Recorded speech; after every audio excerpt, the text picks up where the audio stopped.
Glória a Jesus. Apocalipse 1.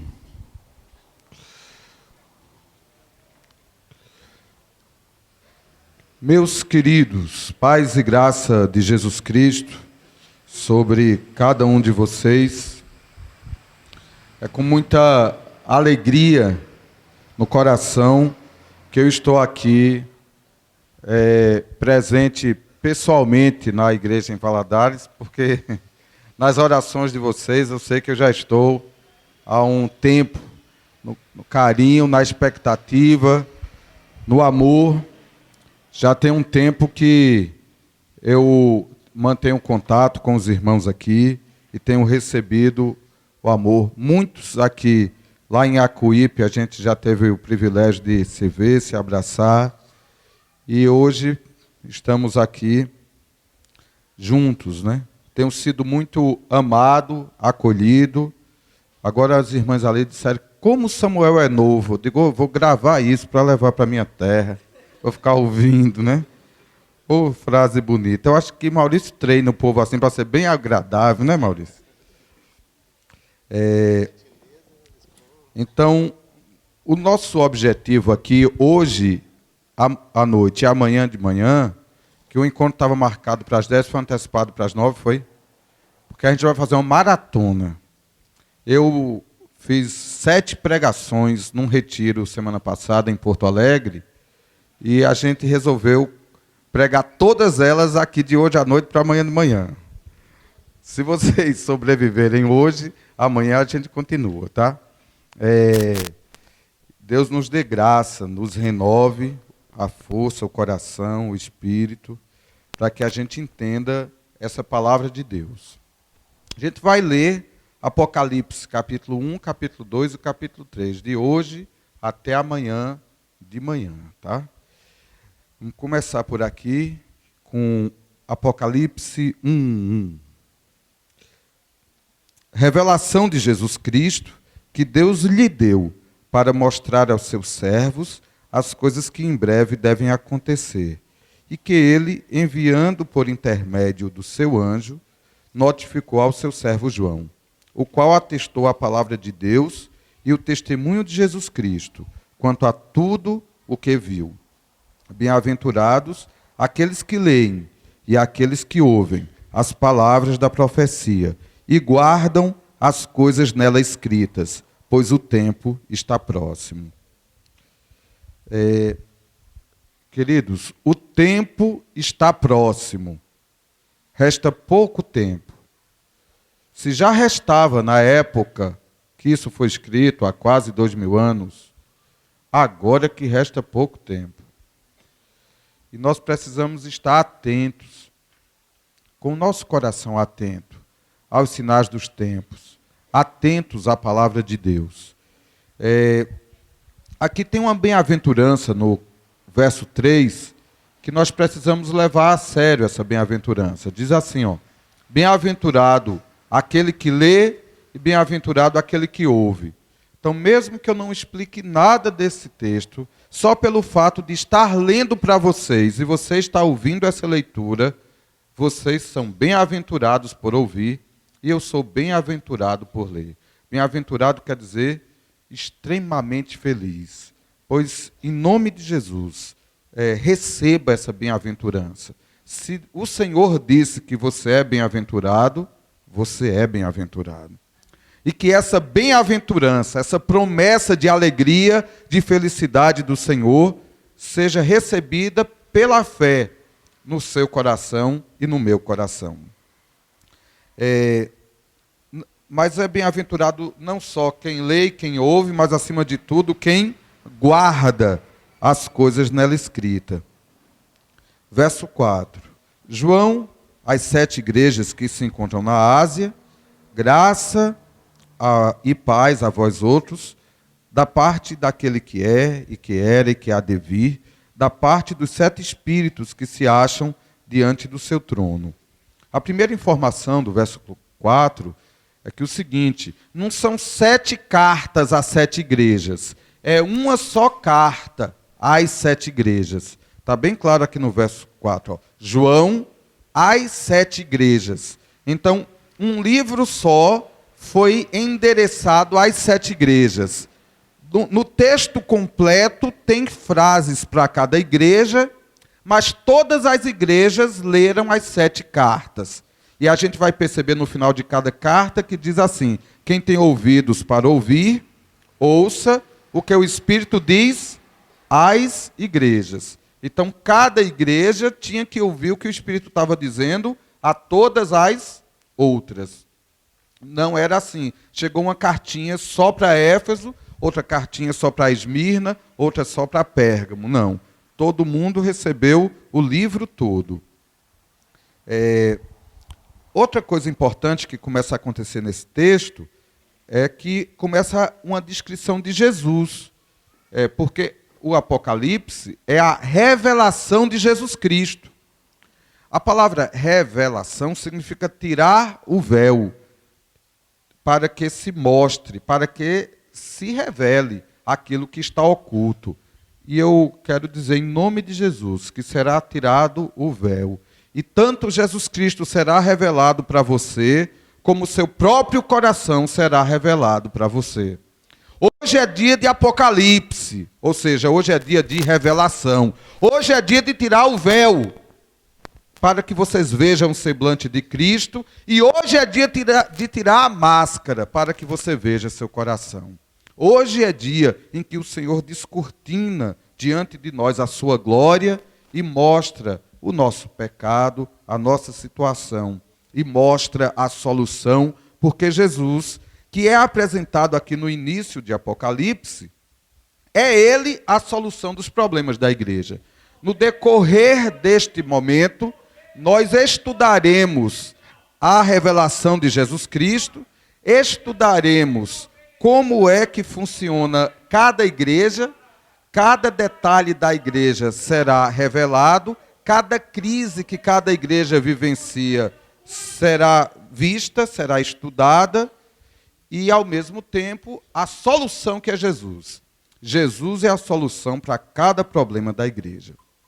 Então, como é Jesus apresentado aqui?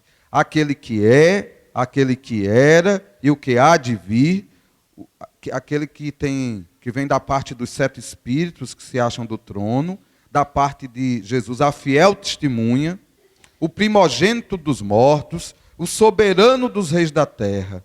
Enquanto eu estou lendo a palavra, eu quero pedir em nome de Jesus, abra os seus ouvidos espirituais. É tempo de que Jesus seja revelado. Esse Jesus que revelou o Apocalipse está aqui conosco. Porque ele prometeu que quando 2 ou 3 reuníssemos em nome dele, ele estaria no nosso meio. Jesus, aquece o coração da gente, como o Senhor aqueceu o dos discípulos no caminho de Emaús. Que o Espírito Santo possa abrir os nossos olhos para te ver, para te compreender, em nome de Jesus, Senhor.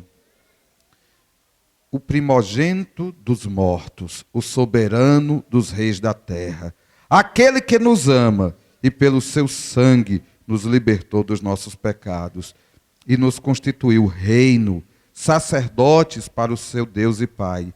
A ele a glória e o domínio pelos séculos dos séculos. Amém. Amém, gente? A ele a glória e o domínio pelos séculos dos séculos. Toda glória, toda honra seja dada a Jesus. E o domínio de cada área da tua vida, o domínio de cada situação que te envolve, de cada coisa que está nas tuas mãos e sob o teu controle, a ele o domínio, em nome de Jesus. Eis que vem com as nuvens, e todo olho verá, até quantos o traspassaram. E todas as tribos da terra se lamentarão sobre ele, certamente. Amém. Vivemos dias em que nós precisamos, por demais, lembrar da volta de Jesus. Precisamos proclamar uns para os outros que Jesus está voltando, que o tempo é cumprido. Pois vivemos dias onde o mundo quer roubar a nossa atenção. Vivemos dias de muita distração. Vivemos dias de muita tentação. Vivemos dias difíceis. Vivemos dias de muito engano. O espírito do anticristo, ele recebeu um tipo de poder para operar com sinais e prodígios do engano, para enganar, se possível, os escolhidos. O engano é muito disfarçado. Há falsos profetas, há falsos apóstolos, há falsos mestres, há uma sorte gigantesca de enganos nos rondando. E mentiras fascinantes, e pecados se mostrando prazerosos. E diversões, as mais diversas e as mais acessíveis. E sonhos, cada vez mais fáceis de serem alcançados e conquistados. E religiões promovendo a felicidade humana como centro da vida. Nós vivemos dias de ataque à fé.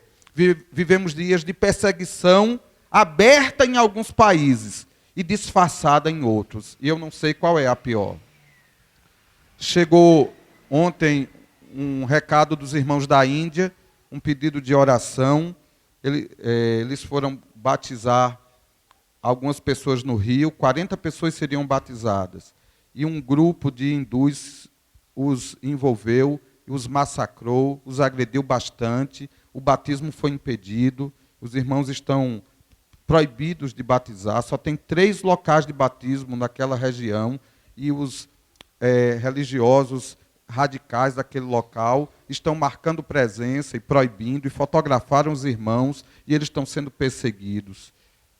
É triste o que eles estão passando.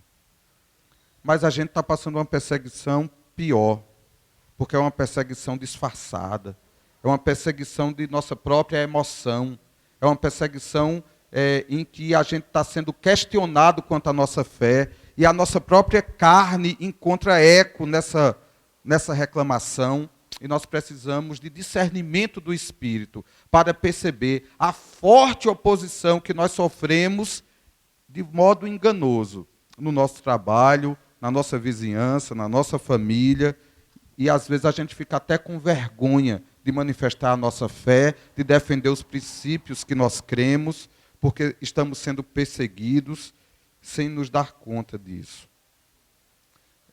Eis que vem com as nuvens, e todo olho verá. Até quantos o traspassaram? Todas as tribos da terra se lamentarão sobre ele. Certamente, amém. Olha o que Jesus está dizendo para você. Verso 8. Eu sou o alfa e o ômega, diz o Senhor Deus. Aquele que é, e que era, e que há de vir, o Todo-Poderoso. Só Ele merece nossa atenção. Verso 9, João diz assim: Eu, João, irmão vosso e companheiro na tribulação, no reino e na perseverança, em Jesus, achei-me na ilha chamada Patmos, por causa da palavra de Deus e do testemunho de Jesus. Olha a perseguição de João. Foi encontrado preso na ilha de Patmos, por causa do testemunho de Jesus. E achei-me em espírito no dia do Senhor, e ouvi por detrás de mim grande voz de trombeta.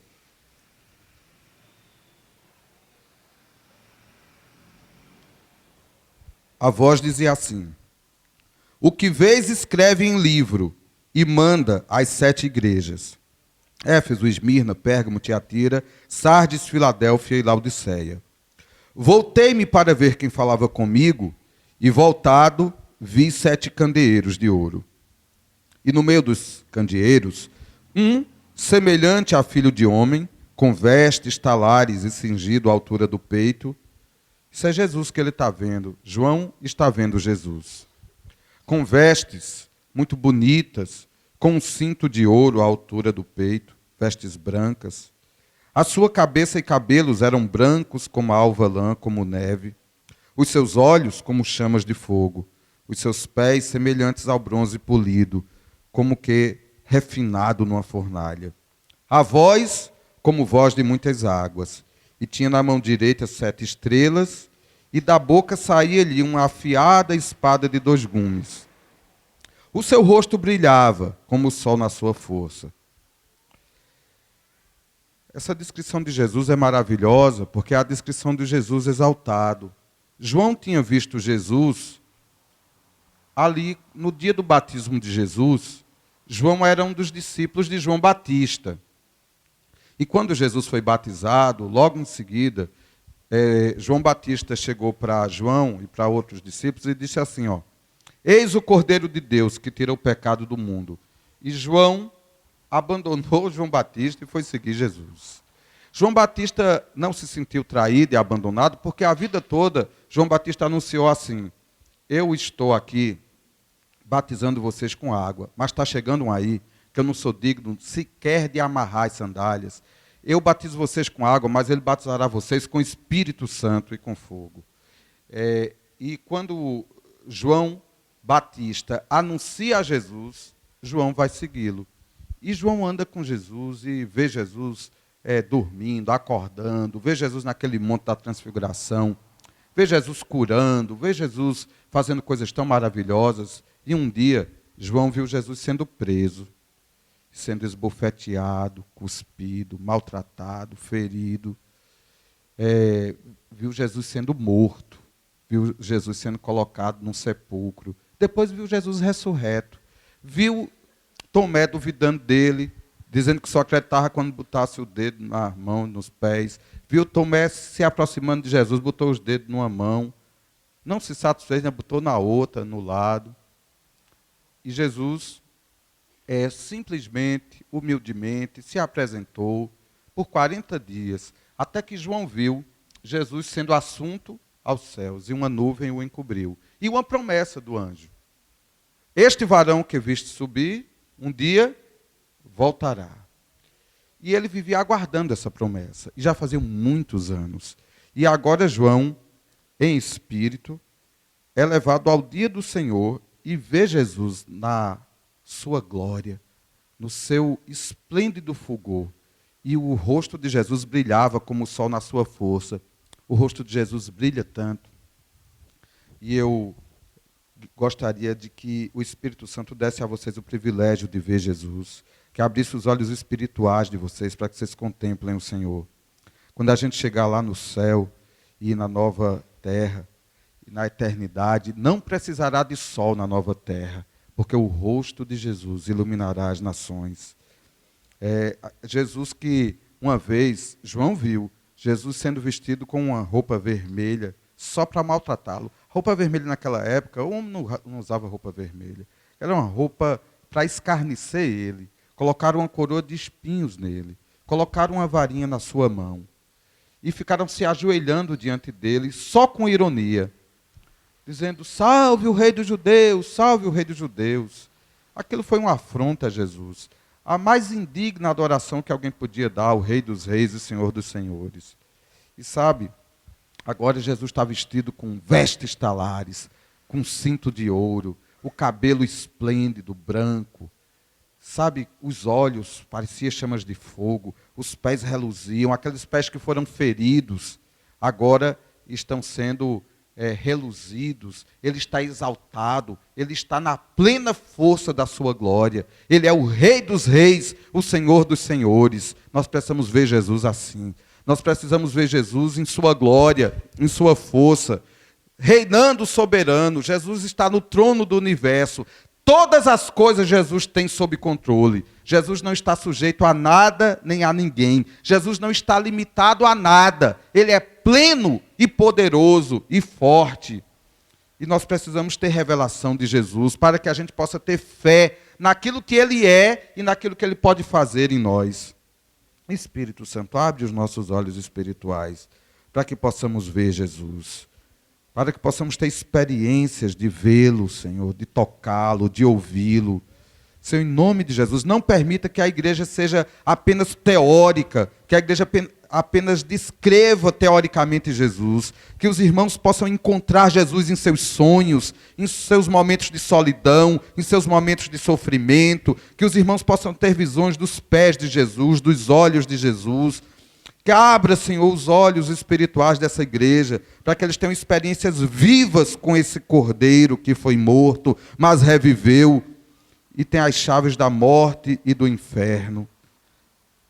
Jesus se apresenta para João, e quando João o viu assim, verso 17, quando o vi, caí a seus pés como morto. Porém ele pôs sobre mim a mão direita, dizendo, não temas. Apesar daquela figura completamente poderosa, que só a sua presença mataria João por ser um homem simples pecador. E quando João caiu como morto, aquela voz era a voz do seu amigo, que o toca e diz: não tenha medo, sou eu, João, sou seu amigo. Aí ele diz assim, não temas, eu sou o primeiro e o último, aquele que vive. Estive morto, mas eis que estou vivo pelos séculos dos séculos, e eu tenho as chaves da morte e do inferno. Escreve, pois, as coisas que viste, as que são, e as que hão de acontecer depois destas. Quanto ao mistério das 7 estrelas que viste na minha mão direita, e os 7 candeeiros de ouro, as 7 estrelas são os anjos das 7 igrejas, e os 7 candeeiros são as 7 igrejas. Então João viu 7 candeeiros bem grandes, e Jesus passeava no meio dos candeeiros. E Jesus agora revela o segredo a João. Cada candeeiro daquele representa uma igreja. E cada estrela daquela que você viu na minha mão representa o anjo da igreja. A palavra anjo significa mensageiro. Quer Deus tenha colocado um anjo mesmo aqui, em cada igreja. Tem um anjo aqui protegendo a igreja de Valadares. Tem muito anjo, porque a Bíblia diz que Deus coloca o seu anjo ao nosso redor e ele nos livra. Porque a Bíblia diz que os anjos são ministradores de bênçãos para aqueles que hão de herdar a vida eterna. Não tenha dúvida que há anjos de Deus protegendo os irmãos. Vocês não estão sujeitos aos demônios. Vocês não estão susceptíveis às ações de Satanás, exceto se vocês derem lugar a ele. Enquanto vocês estiverem em Cristo, vocês estão protegidos. Satanás não pode fazer nada contra vocês.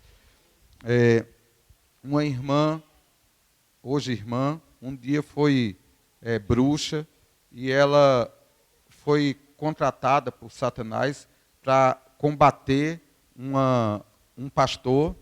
E quando ela tenta combater o pastor, em todo aquele trabalho de bruxaria, e ela chegou ao redor daquela igreja para alcançar o pastor, ela disse que tinha anjos ao redor de toda aquela igreja. Não era nem de mãos dadas, era assim, Ela não conseguia traspassar, ela não conseguia passar. Até então, ela nunca tinha uma experiência de não ter conseguido atingir alguém que Satanás mandava. Foi a primeira vez, e ela sentiu o poder de Deus ali. E foi a partir dessa experiência que ela se converteu, porque ela viu o poder que protegia aquele homem de Deus. Satanás não pode tocar num homem quebrantado, humilde, quedado aos pés de Jesus, com um coração puro e limpo. Meus queridos, Jesus tem as 7 estrelas na sua mão. O mensageiro da igreja pode ser também aquele que traz as mensagens para a igreja. Então, quer seja os pastores da igreja, os profetas, os apóstolos, aqueles que trazem a palavra para a igreja, Jesus está no meio da igreja. E Jesus tem em suas mãos aquele que traz a mensagem. Confie em Jesus. Confie na presença de Jesus. Satanás vai fazer de tudo para que a gente desconfie da igreja. Tem muita gente que está dizendo uma grande mentira aí, que a gente pode ser de Jesus sem ser da igreja. Jesus é a cabeça de um corpo. Se você cortar a cabeça desse corpo, não vira nada. Só existe cabeça no corpo. O corpo só existe se existir a cabeça. Aprove a Jesus colocar a sua plenitude no corpo. Efésios 1 fala disso. A igreja é a plenitude daquele que a tudo preenche. Quer encontrar Jesus? Vá onde o corpo de Jesus está. Por isso que o autor a Hebreus, falando pelo Espírito Santo, diz assim: não abandoneis a vossa congregação, como é costume de alguns. Crente tem que estar no corpo, discípulo de Jesus tem que estar junto dos outros. Há dezenas de mandamentos da Bíblia que só se cumprem em coletividade. Amai-vos uns aos outros, sede hospitaleiros uns com os outros, partir o pão de casa em casa, suportar uns aos outros. Até para suportar o outro, a gente precisa do outro. Para eu suportar o outro, ou eu estou servindo de suporte para sustentar meu irmão, ou é porque o irmão me faz muita raiva e eu tenho que suportar ele, né? Qualquer que seja a interpretação, eu preciso do outro. Ou para dar um suporte ao meu irmão, ou para suportar as besteiras que ele faz comigo, né? Eu preciso estar junto, eu preciso dos meus irmãos. Eu não tenho como seguir a Jesus sozinho. Porque Jesus não andou sozinho. Jesus chamou logo 12 para estar com ele, e você não encontra Jesus sozinho. Todo dia Jesus está com eles. Uma horinha ele sai para orar e volta, até porque ele recomendou que todo mundo tivesse seu momento a sós com Deus, fechada a porta, entrando no quarto, clamando ao Pai que está em secreto. Mas Jesus sobe naquele monte da transfiguração, tem experiência maravilhosa com o Pai, e os discípulos ficaram tão encantados que queriam fazer ali 3 tendas. Mas Jesus desce daquele monte para alcançar os outros discípulos e uma pessoa que estava ali endemoniada, para ele libertar. Ninguém pode seguir Jesus sozinho. Nunca se permita enganar por uma mentira que está avassalando a igreja, de que alguém pode viver sem a igreja. E o Senhor está valorizando aqui não só a igreja na qual ele passeia, mas o anjo da igreja, a autoridade que está sobre a igreja. Aquele que está, quer seja no mundo espiritual, quer seja os servos de Deus a quem ele usa na igreja, Deus valoriza a autoridade na igreja. Não, a igreja não é um corpo acéfalo. A igreja é um lugar onde a Bíblia nos chama a sujeitar-nos uns aos outros no temor de Cristo. Queridos, a revelação de Deus, a carta de Deus, não foi para os indivíduos que se diziam crentes, foi para as igrejas. A carta é para as igrejas. Os indivíduos que estivessem fora da igreja não receberiam a carta. A orientação é que a carta fosse lida, inclusive lida em público. A palavra bem-aventurado o que lê e o que ouve, essa expressão lê em grego, aginosco, significa ler publicamente, lê em voz alta. Então só recebia essa revelação quem estivesse na igreja. Não foi mandado um e-mail para a caixa postal individual de cada crente. Foi enviada uma carta à igreja. Jesus está onde a igreja está. Jesus está valorizando a igreja. E o espírito da falsa profecia está tentando minar a confiança na igreja. Está tentando roubar a autoridade dos pastores. De um lado, levando muitos pastores a se atrapalhar, levando muitos pastores a cair. E tem locais que os pastores até se envergonham de dizer que é pastor.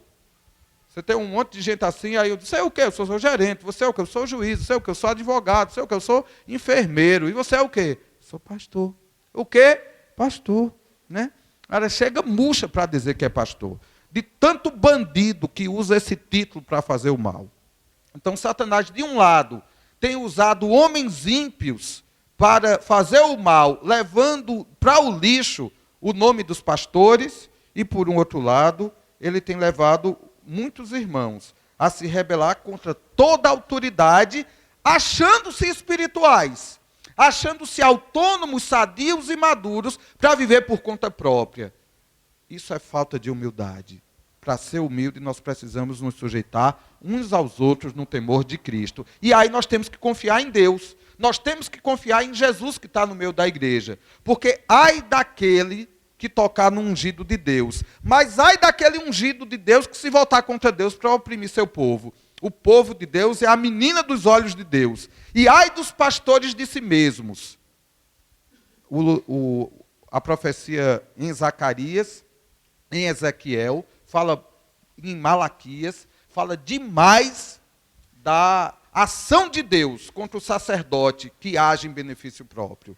Nós somos convidados por Jesus, enquanto pastores, a ser exemplo para o rebanho, a servir o rebanho. E nós somos convidados, enquanto ovelhas, a sujeitar os nossos pastores. Hebreus 13, 7 e 17 diz: acolhei os vossos pastores, os vossos guias, que vos pregaram a palavra de Deus, a fé dos quais imitai, atentando para a sua maneira de viver. Nós somos convidados a viver em corpo, a respeitar as autoridades, e somos convidados a orar por elas, e a nos sujeitar a elas para que elas façam com alegria e não gemendo. E nós somos convidados por Jesus Cristo a orar ao Senhor da seara, que envia obreiros à sua seara. Nós vivemos um tempo em que grande é a seara. Há dezenas e dezenas de povos precisando de uma palavra verdadeira, limpa, pura.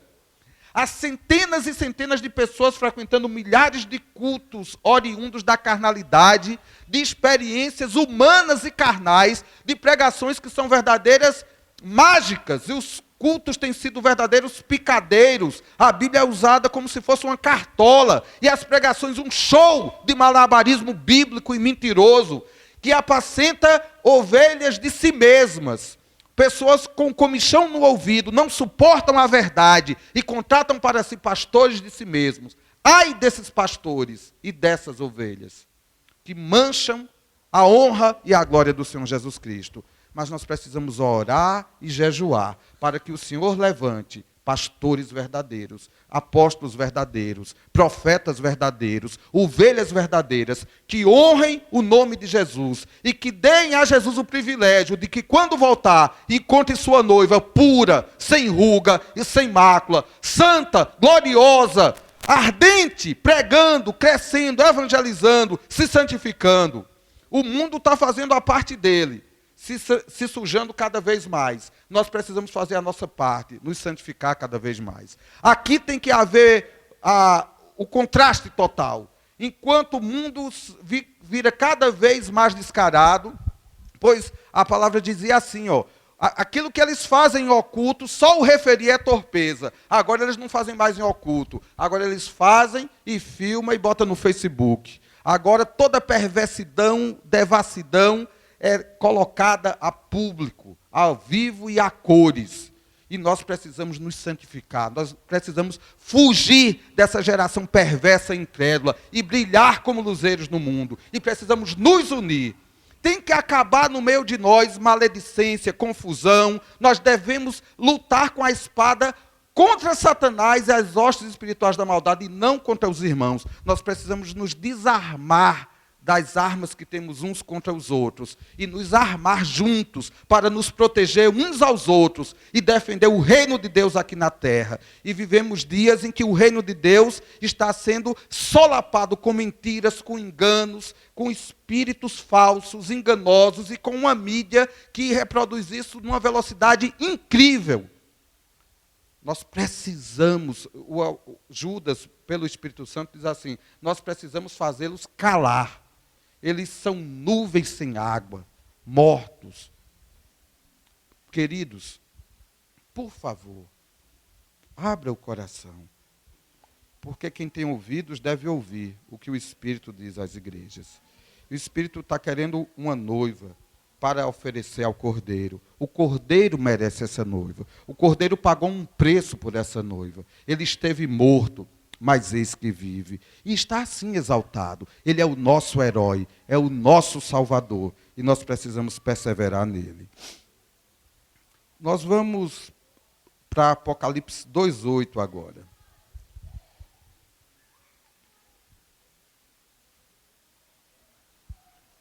Nós vamos ler as 7 cartas, não na ordem que elas estão escritas aqui. Nós vamos ler essas 7 cartas numa outra ordem. Que ordem será essa? Eu percebi que as 7 cartas tratam de crises que todos os crentes têm em todas as épocas da história da igreja. E essas crises, elas foram agrupadas por mim, por questões de facilidade de explicar, em sintomas parecidos. Então, nós vamos começar lendo a carta que foi escrita para a igreja em Esmirna, que está em Apocalipse 2:8 a 11. E o sofrimento dos irmãos de Esmirna é muito parecido com os de Filadélfia, que já está lá no capítulo 3. Então a gente vai ler Esmirna e vai pular para Filadélfia, depois a gente volta. Verso 8. Ao anjo da igreja em Esmirna escreve, estas coisas diz o primeiro e o último, que esteve morto e tornou a viver. Esse versículo já apareceu antes, vocês perceberam? Esse versículo estava lá no capítulo 1. Quando Jesus está se apresentando, ele se apresenta por completo. E no início de cada carta, quem já leu as cartas deve ter percebido isso, Jesus se apresenta com um subtópico daquela grande apresentação. Eu percebi, estudando a crise pela qual os irmãos estavam passando naquela cidade, que esse tópico da vida de Jesus, que está logo na introdução da carta, é a solução para aquela crise. Jesus é a solução para todas as crises de todas as igrejas. Então veja o que essa igreja está passando. Conheço a tua tribulação, a tua pobreza, mas tu és rico. Essa palavra do Senhor, nesse primeiro momento, é para quem se acha pobre. Se você se acha pobre, na verdade você é rico. Se a vida te negou bens, talentos, se você é pobre de oportunidades, de talentos, de dons, se você não sabe cantar, não sabe tocar, não sabe falar direito, se você tem limitações, você é pobre, mas você é rico. Dê graças a Deus. Porque a gente vive num mundo que trata melhor o que tem, que trata melhor o que exibe bens. Mas esse mundo que trata melhor os que estão assim é pura falsidade. Pessoas ricas atraem amigos falsos. Pessoas pobres atraem amigos verdadeiros. Você é bem-aventurado por ser pobre. Quem é pobre, dê glória a Deus por ser pobre.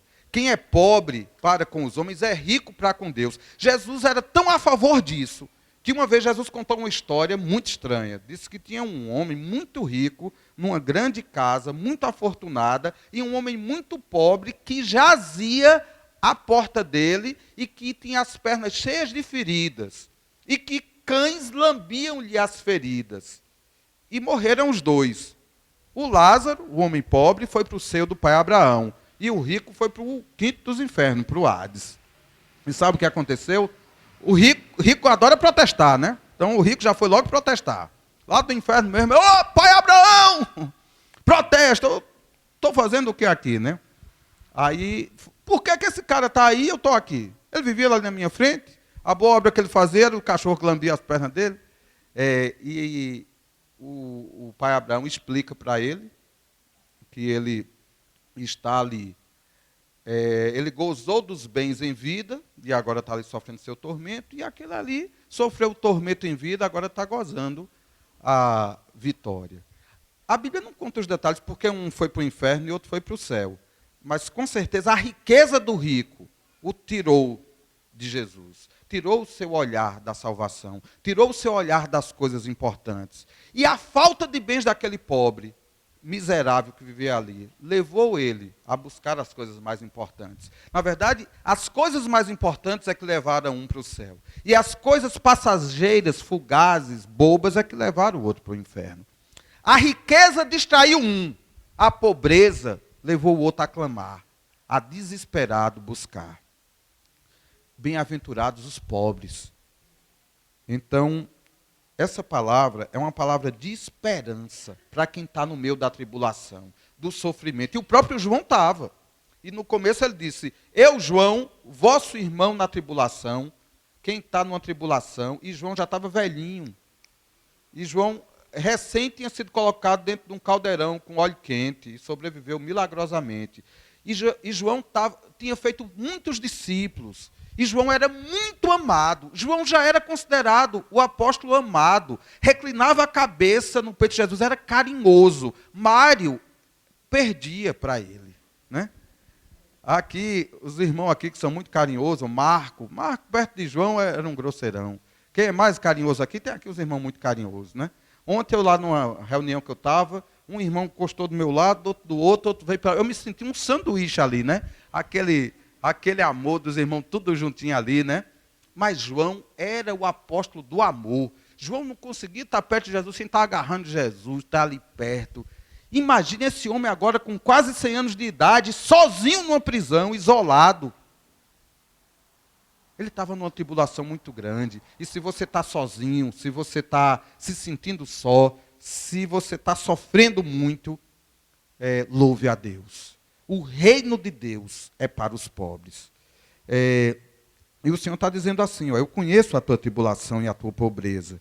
E a blasfêmia dos que a si mesmos se declaram judeus e não são, sendo antes sinagoga de Satanás. Tem muita gente que se diz judeu, que se diz filho de Deus, que se diz filho da promessa, que se diz crente, mas não são. Pelo contrário, é sinagoga de Satanás. É essa turma que diz que é de Deus, que diz que busca Deus, que diz que quer Deus, mas na prática a sua vida é um culto ao diabo. Meu pai conta que quando ele era jovenzinho, ele acompanhava um pastor, ele era diácono, e esse pastor era muito frequente como aquele que visitava os faltosos, os doentes. E quando foi um dia, um irmão faltou na reunião e o pastor foi visitá-lo. E quando chega na casa dele, do quarteirão dava para ouvir a briga dos dois.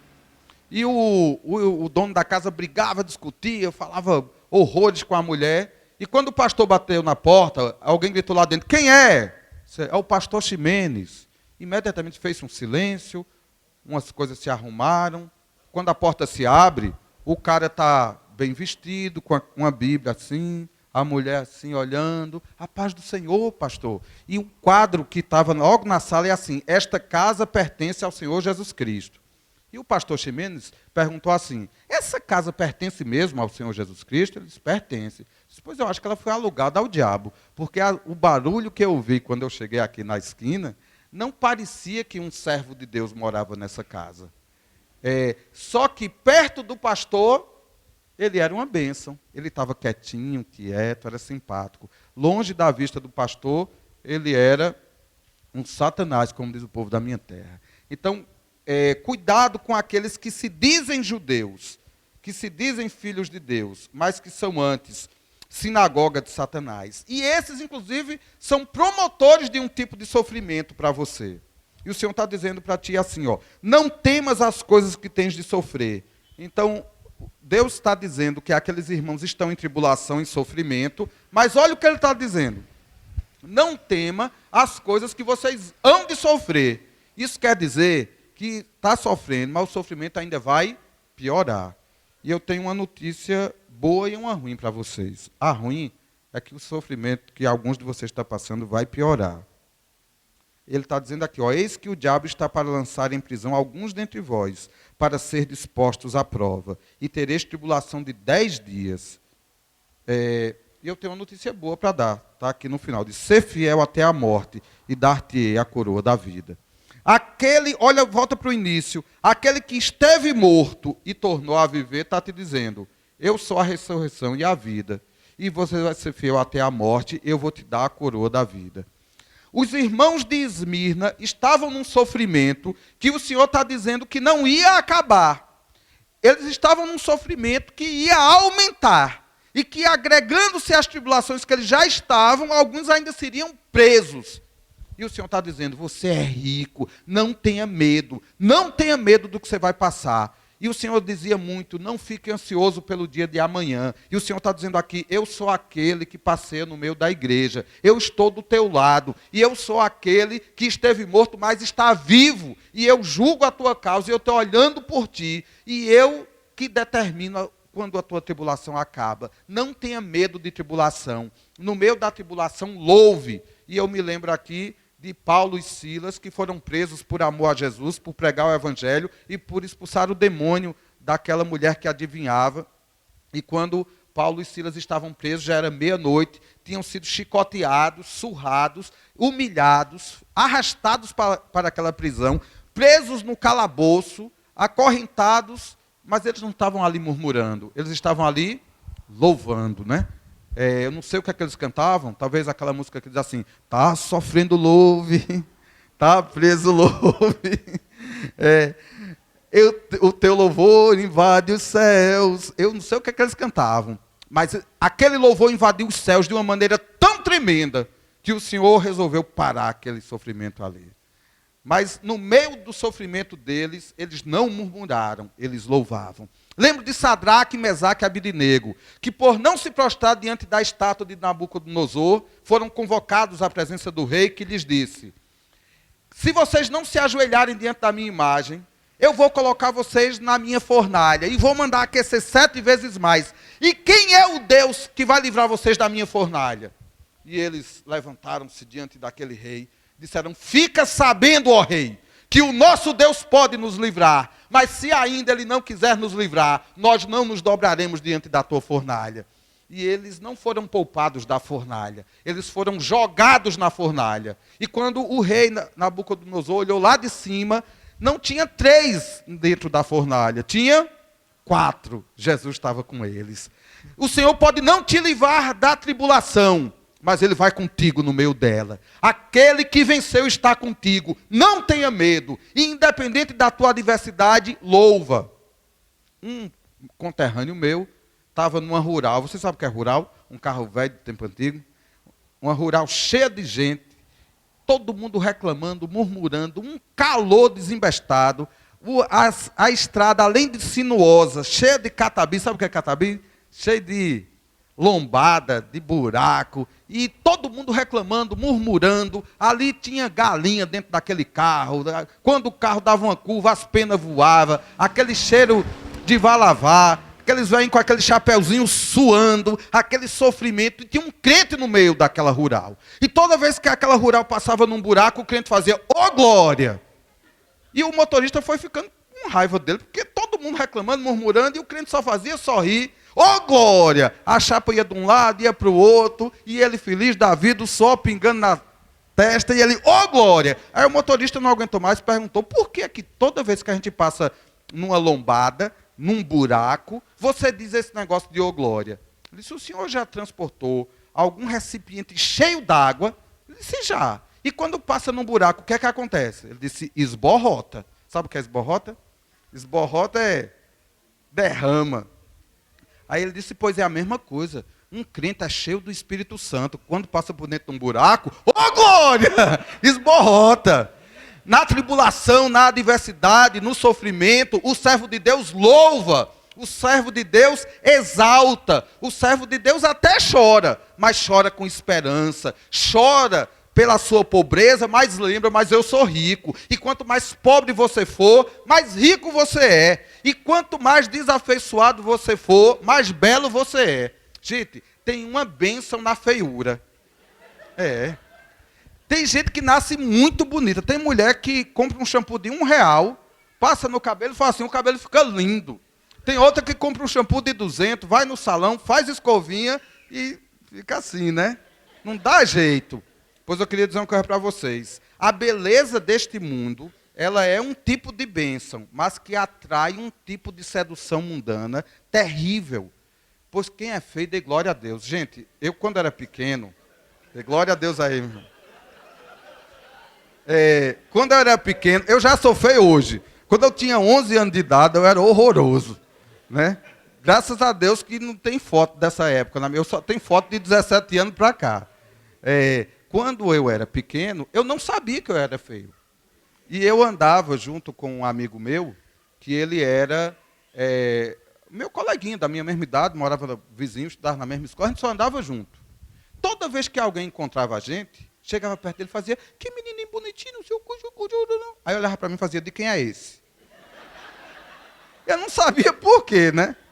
Aí quando foi um dia eu comecei a olhar para o cabelo dele, olhava no espelho, lá em casa não tinha nem espelho direito, tinha um espelhinho assim que meu pai fazia a barba, um dia eu comecei a olhar para o cabelo dele, olhar para o meu, aí eu disse que eu vou deixar meu cabelo do jeito que todo mundo alisa o cabelo dele, aí foi que eu percebi que aquelas 2 voltinhas que tinha no meu cabelo, não era um modelo que minha mãe escolhia, que meu cabelo só ficava daquele jeito, né?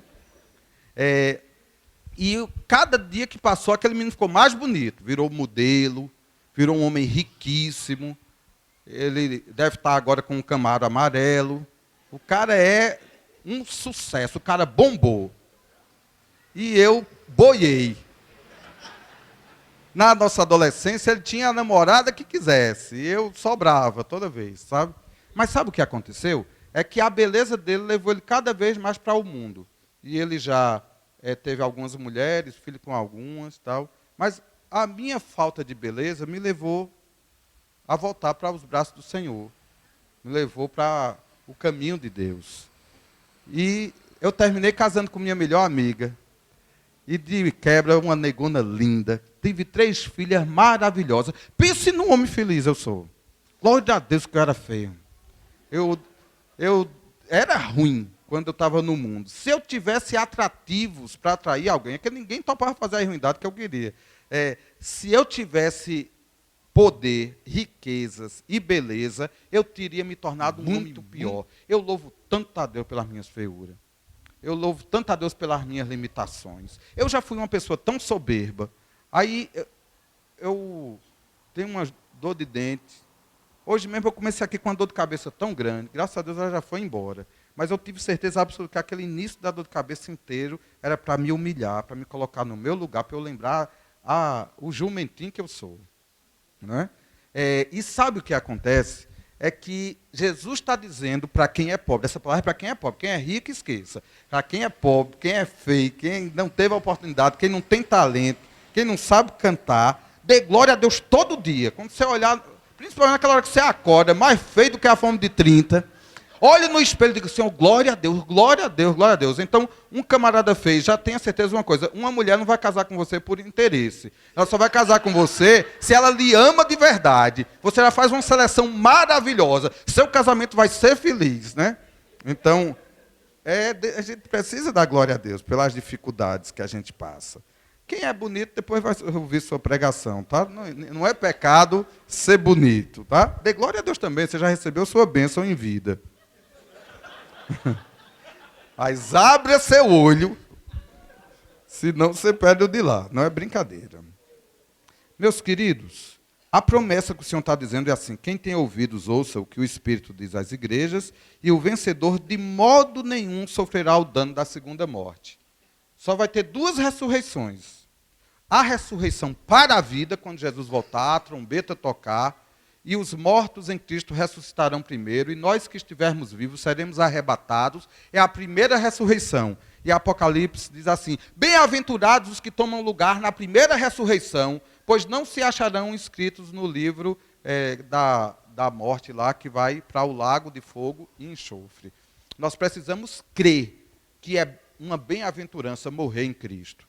Gente, por mais triste que seja um velório, mas um velório de um crente é uma festa. Aquele venceu, aquele perseverou até o fim, aquele combateu o bom combate e herdou a coroa da vida. Eu só consigo ir para um velório de um crente, inclusive da minha irmã, que faleceu há pouco tempo, com vitória, com alegria. Para esse cessou a tentação, cessou o mundo, cessou a dor. Os crentes passam pelo luto com vitória, com alegria, e não com amargura e revolta. Apesar da morte ter feito 1-0, mas ela vai ser derrotada no final. Jesus vai ressuscitar e nos dará um corpo imortal. Aí virou 1000-1, né? Virou uma eternidade a 1. Ela teve 1 segundo de vitória, mas ela será tragada pelo esplendor da vinda do Senhor. Ele tem as chaves da morte e do inferno. Então, um crente não morre, um crente dorme. Não tenha medo de morrer, não tenha medo de sofrer, não tenha medo de pagar mico, de sofrer vergonha, de sofrer afronta, de ser envergonhado por amar Jesus. Pregue Jesus, proclame Jesus, adore Jesus. Quando você estiver num ônibus cheio, quando você estiver numa fila grande, quando você estiver no sol, tem gente que murmura muito. Então, tem gente que diz, rapaz, Valadares é quente. Eu não senti esse calor aqui ainda, graças a Deus, né? Mas não justifica, se Deus escolheu que Valadares fosse um lugar de clima quente, não justifica a murmuração. Sue, transpire, feda, mas louve a Deus, glorifique a Deus e creia que o nosso Deus é poderoso para fazer infinitamente mais do que pedimos ou pensamos. Mas vamos pular para Apocalipse 3. Vamos para outra carta. A carta à igreja de Filadélfia. Gente, essa pregação é tão séria. É porque eu tenho um defeito de fabricação. Eu tenho vontade de rir de vez em quando. Mas essa pregação é muito séria, não é não? É ou não é?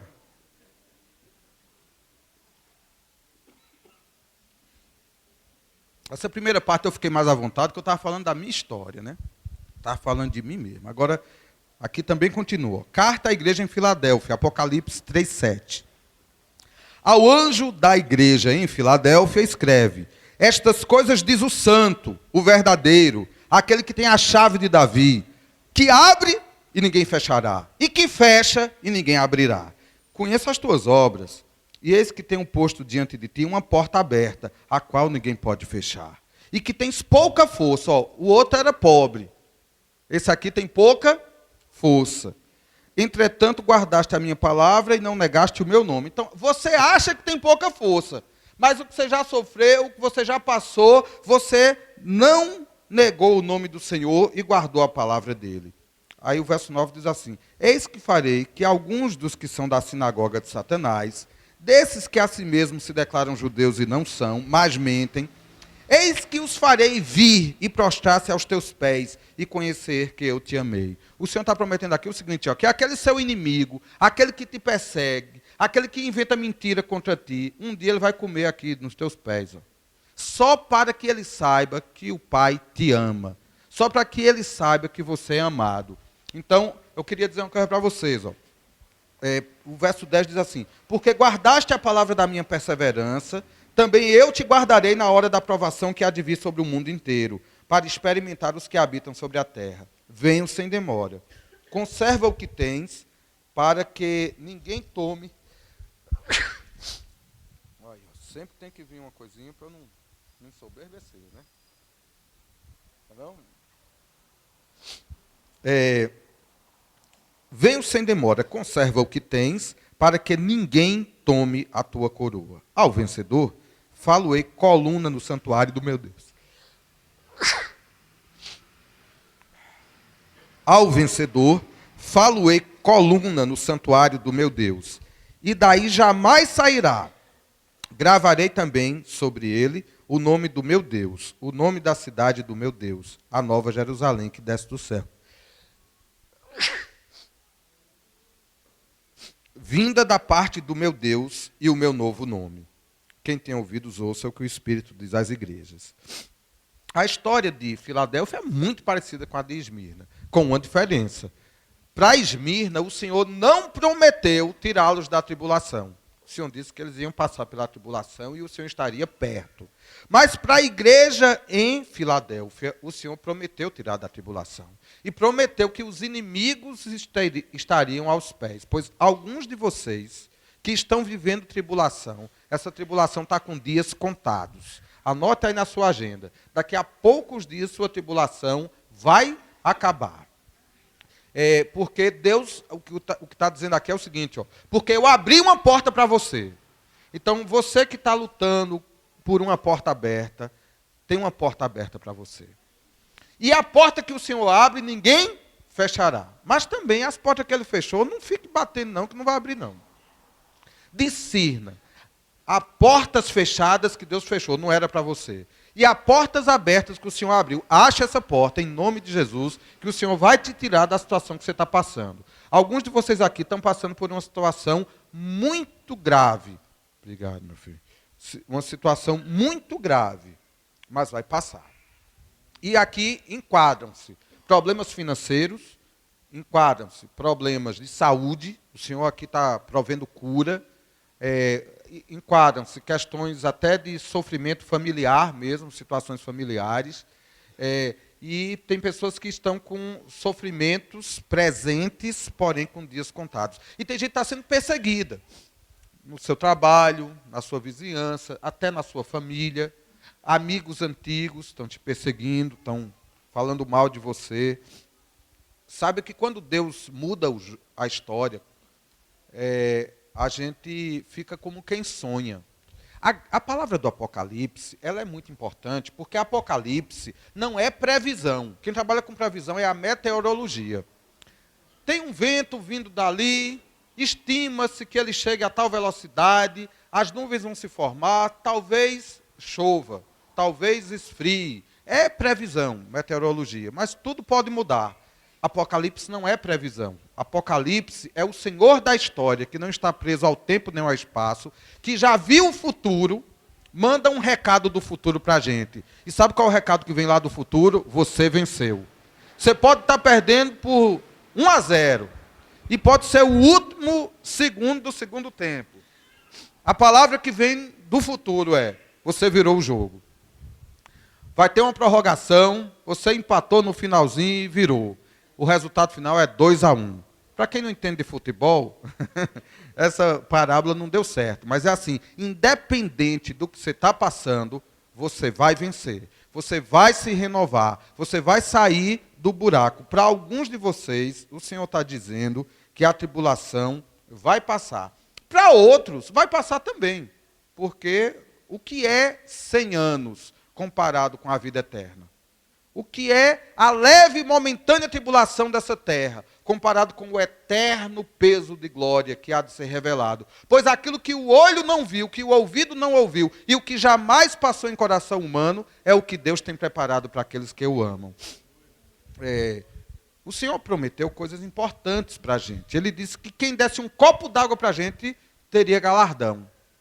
Que quem nos recebe, recebe a Ele. E quem nos rejeita, rejeita a Ele. Se você for rejeitado num canto, não fique com raiva não. Essa pessoa está rejeitando Jesus.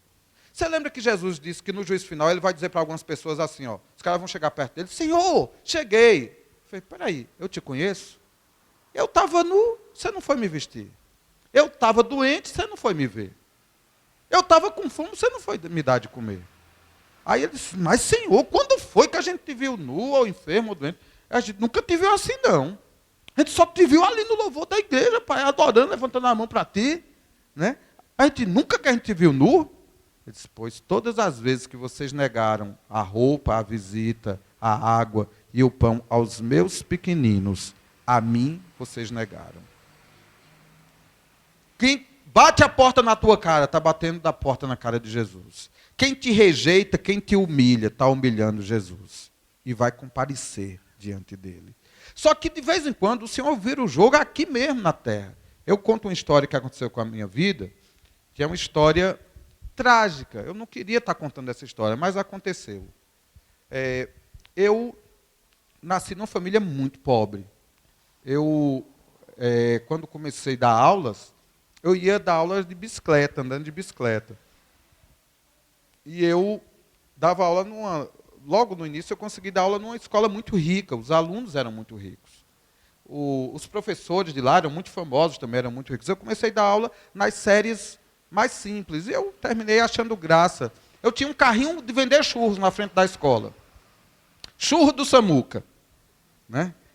E o carrinho de churro vendia muito churro, porque quando chegava assim perto da quinta, sexta aula, eu começava a falar de carboidrato, de açúcar, de comida. Os alunos saíam, mensagem subliminar, os alunos saíam da sala de aula.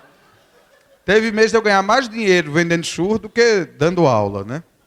Depois, Deus me abençoou, e uma escola, num outro estado, me chamou para dar aula. E quando eu fui dar aula nessa escola, eu não era um professor famoso nem conhecido na minha cidade, eu dava aula assim do quinto ano, no sexto ano, e eu fui convidado para dar aula nessa escola, ia pegar turmas assim de oitavo, de nono ano, e um amigo meu ia pegar as turmas de ensino médio e de cursinho. Eu já estava feliz da vida, porque eu ia dar aula em outra cidade, a escola pagaria minha passagem, minha viagem. Só que, o que acontece? Eu pego carona com o melhor professor da cidade. Hoje ele é diretor das maiores redes de escola. O cara é uma sumidade, um professor de história. Professor mais valorizado, mais famoso do meu estado. Eu pego carona com ele, que ele ia assumir turmas nessa escola também. No meio do caminho, ele diz assim, Samuel, o dono da escola vai negociar salário. Eu nunca tinha negociado salário na minha vida. Eu ganhava o valor da hora-aula mais baixo que tinha. Aí ele disse, se ele perguntar quanto você quer ganhar, você responde o quê? Olha, nunca na vida eu pensei que alguém ia me perguntar isso, quanto você quer ganhar. Aí ele perguntou assim para mim, você quer que eu negocie o salário da gente tudo junto? Estava ele e outro professor de matemática e eu. Eu disse, quero. Aí assim foi, a gente conversou, eu fiquei calado, o cara não perguntou minha experiência, só quem falou da experiência foi o professor Bam, e a gente foi no vácuo. Né? Na moral do outro, né? Aí o cara disse, e aí, vocês pretendem ganhar quanto para trabalhar aqui na minha escola? Aí eu fiquei assim, travado, né? Aí o meu amigo resolveu logo, né? Disse, ó, aí pedi uma hora aula alta. E o cara topou. Só que, na hora de começar mesmo as aulas, o meu amigo, que daria as principais aulas, não pegou.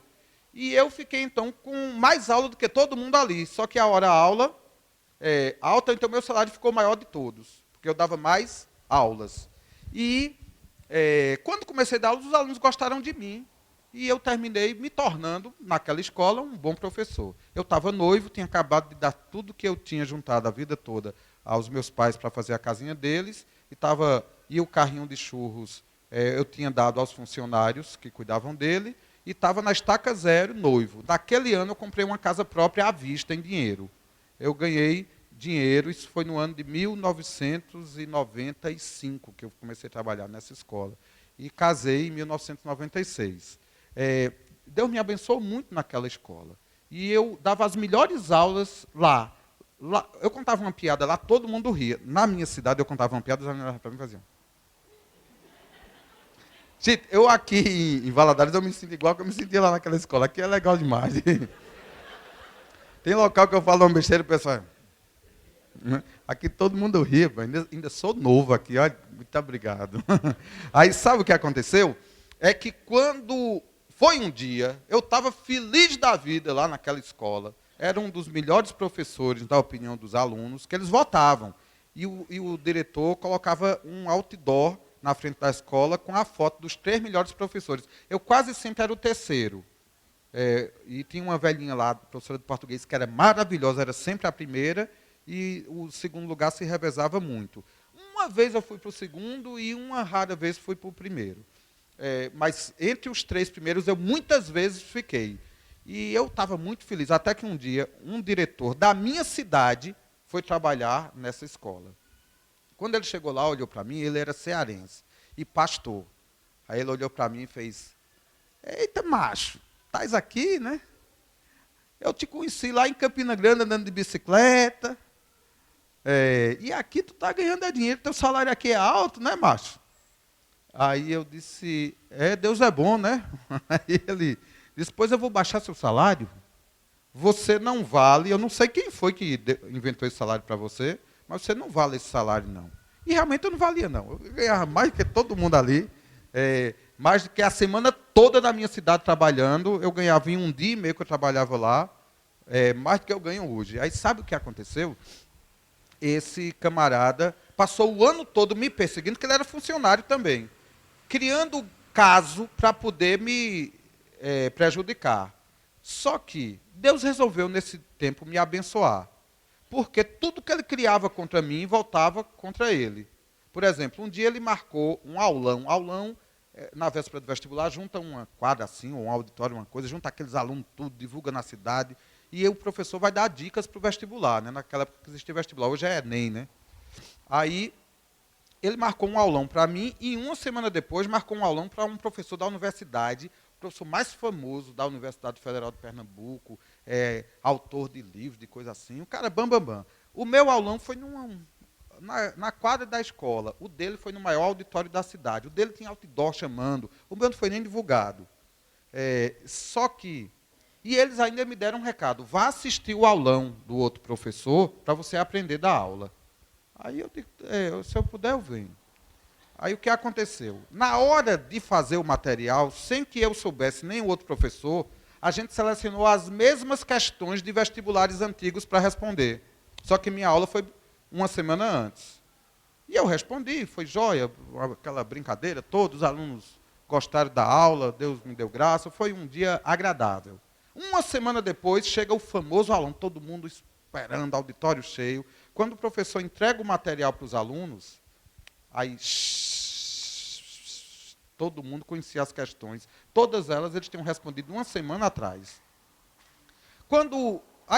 Imagine para o ânimo do professor, quando ele entrega, todo mundo...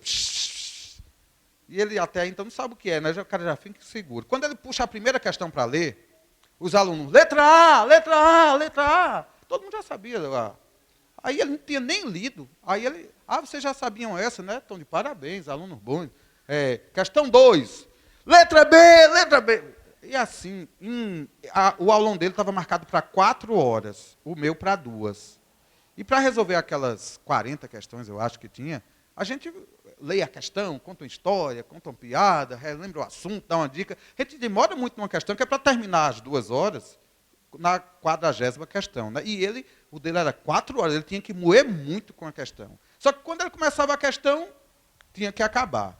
Então, em minutos, ele resolveu a prova toda e teve que dar uma aula, desgastado com os alunos. Foi horrível aquela aula dele.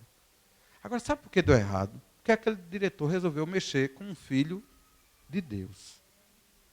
Isso deu errado para ele.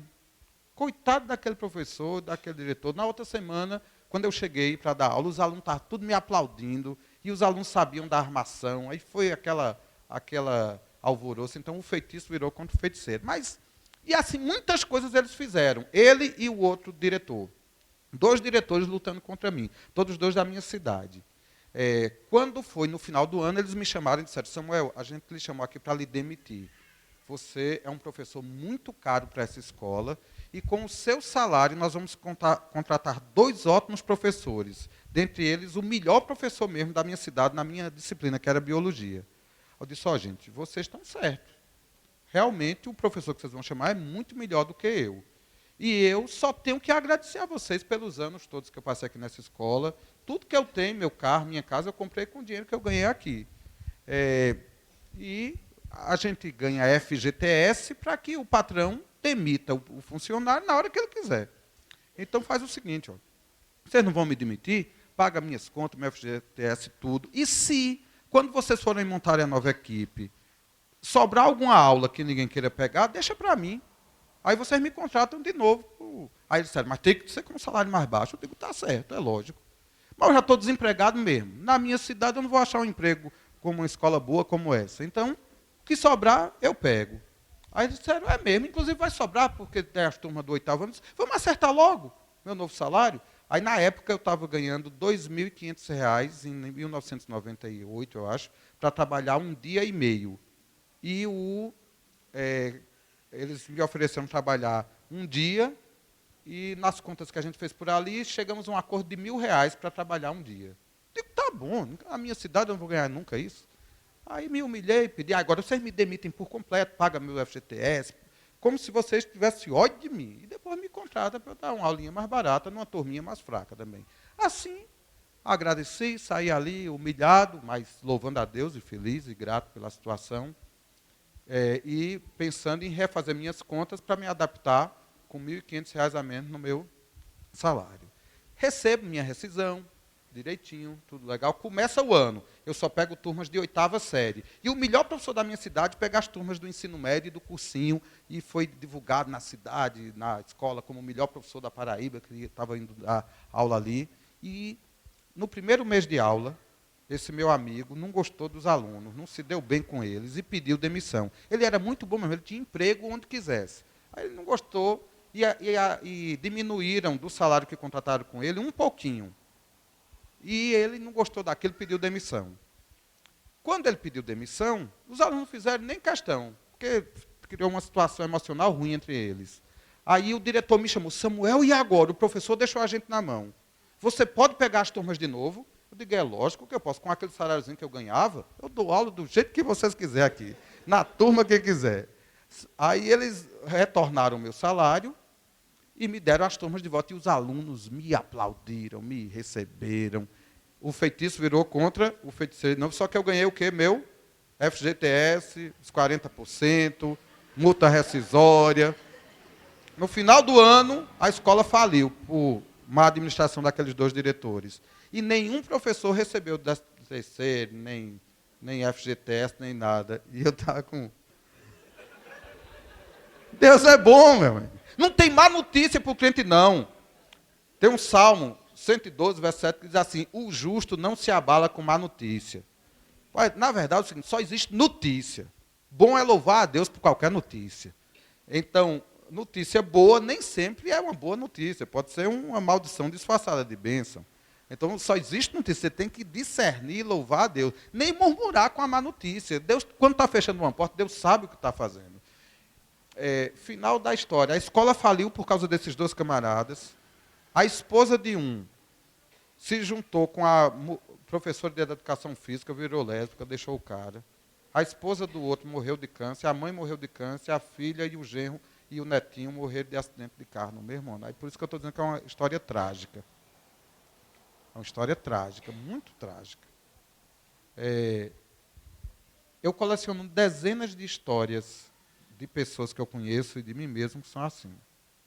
A gente precisa crer que tem um Deus que nos guarda, que nos protege. E é isso que está dizendo aqui.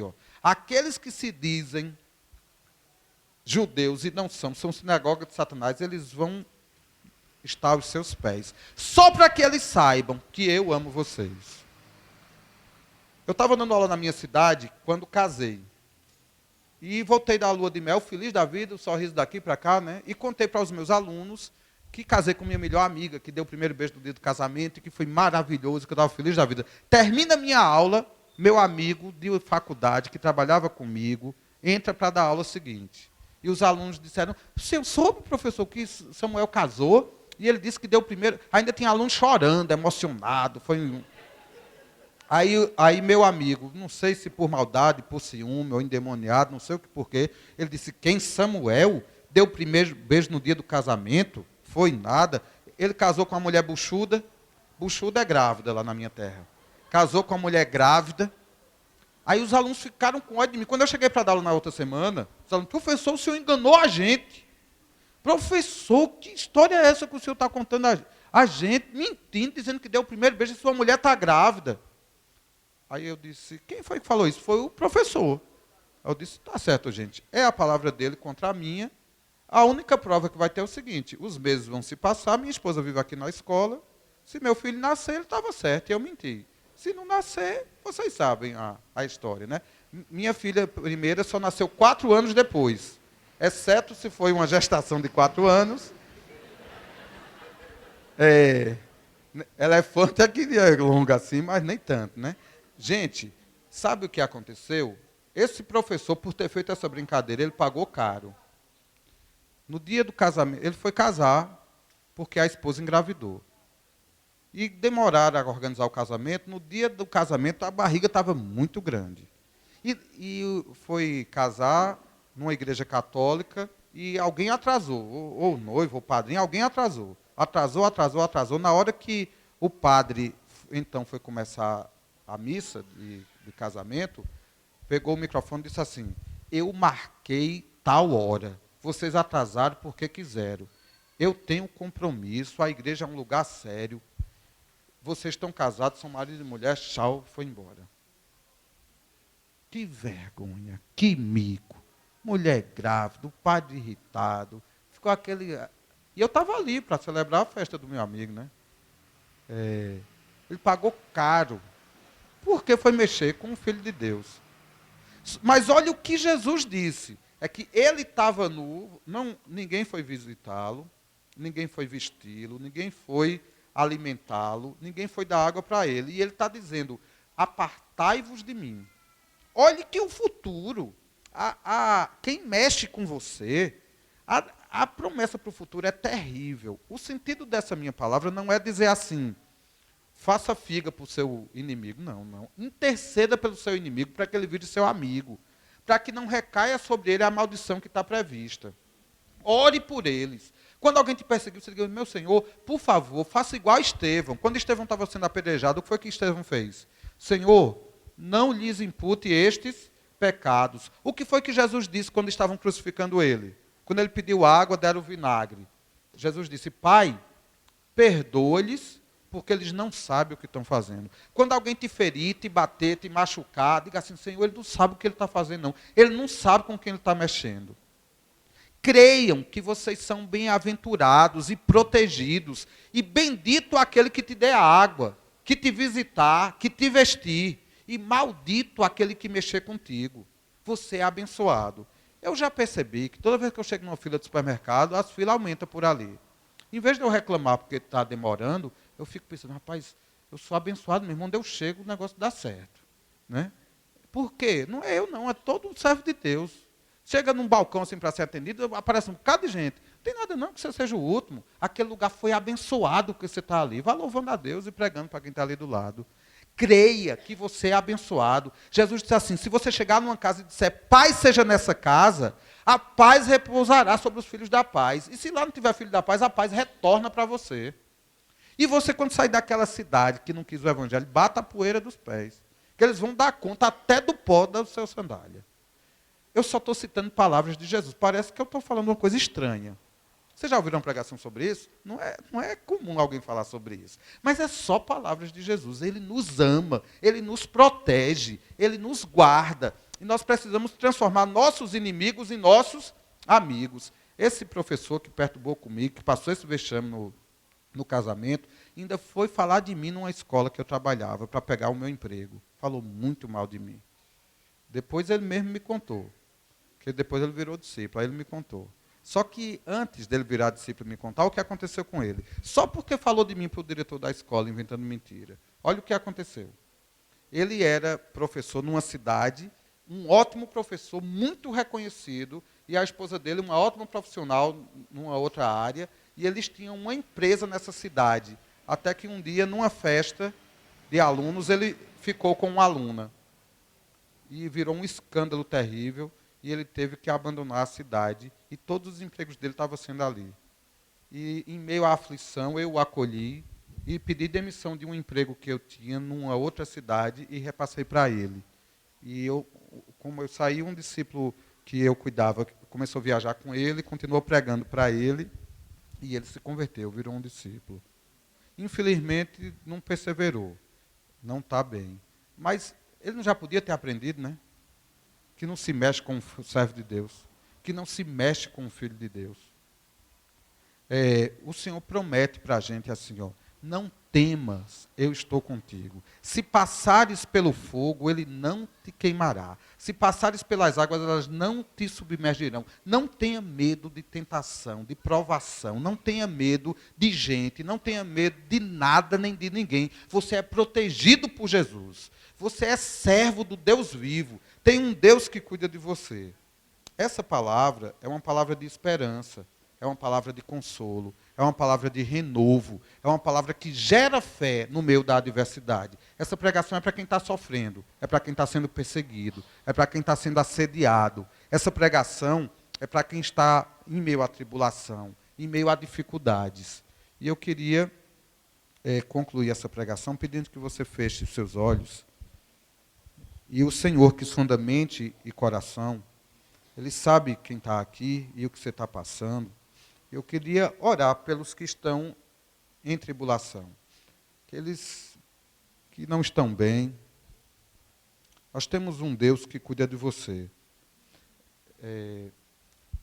Meu filho, me ajuda aqui. Pega essa mesinha e bote lá naquele cantinho ali. Meu filho, me ajuda aqui. Pega esse púlpitozinho e bote lá naquele cantinho ali. Tem um monte de trocinho aí, pode botar ele ali. Eu queria fazer uma oração aqui por vocês. Esse bichinho também pode estar. Agora, eu queria que viesse só aqueles que estão passando por tribulação, estão sendo perseguidos, estão sofrendo, estão passando dificuldade, estão doentes. Alguns de vocês, a tribulação pode terminar hoje.